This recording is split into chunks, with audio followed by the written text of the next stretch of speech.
Well, today, big data is one of the key buzzwords in our industry. More and more companies have greater data access as well as more processing power, so they're able to go through and actually crunch the numbers in a far greater rate than they've ever had to in the past.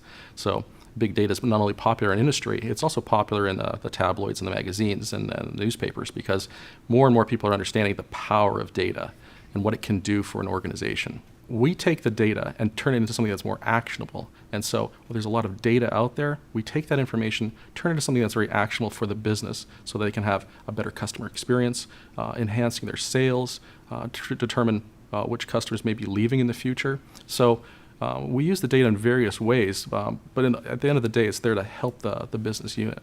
So in the world of sales, a lot of times a customer will come to us and say, here's a group of individuals we want you to contact. We want to increase their sales rate or increase their customer pickup rate for products. We'll turn around and say, you know what, with the data that you have, we're going to do a custom model on those accounts. We're going to score those accounts, and we're going to treat them a little bit differently. We're going to optimize how you contact them. So not only do we just contact these accounts, but we make sure we contact them the right time of day and the right day of week.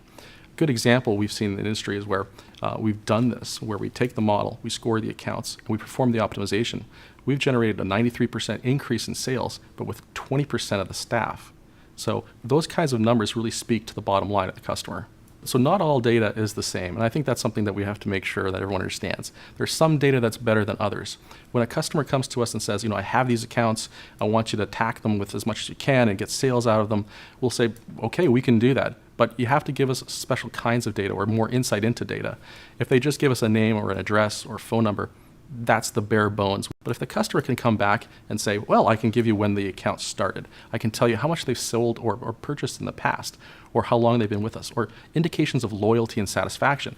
The more robustness or the more information they can give us in the front end, the better we are to be able to determine who's most likely to be a purchaser versus a non-purchaser.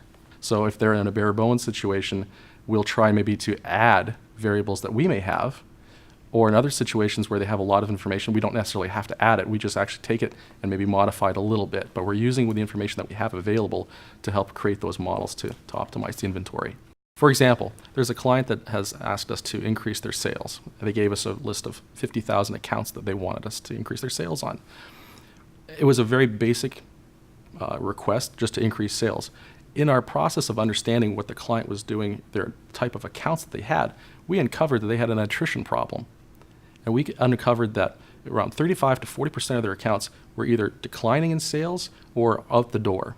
And we brought this up to the client. In our analysis, we said, we'd like to increase sales, but I think you have an attrition problem. This may not be a sales issue. This may be more of a win-back situation. And so at that moment, the client was like, well, tell us more.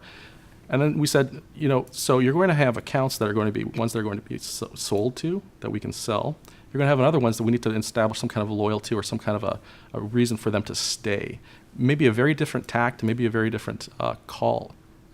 And so we worked with the client to say, let's identify these accounts, let's win back the ones we can win back, and let's increase the sales on the ones that we can sell. Once we have the data and we've scored those accounts, we found that working those accounts like they should be worked with the right time of day, the right day of week, will lead to a 300% increase in sales and contacts versus the regular run rate. That's a very big growth.